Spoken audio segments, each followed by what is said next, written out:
প্রথমে আমি ভাপিয়ে নিলাম, তারপর মাছের মাথা দিয়ে করব, তাই মাছের মাথাটাও ভেজে নিলাম। পেঁয়াজ রসুনটাকেও একটু ভেজে নিলাম।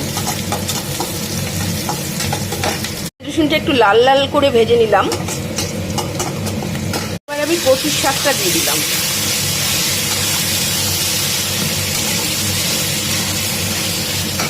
থেকে লবণ দেওয়া ছিল, তাই অল্প একটু লবণ দিলাম, একটু হলুদের গুঁড়ো,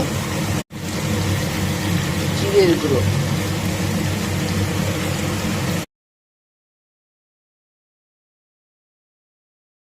দুটো কাঁচা লঙ্কা,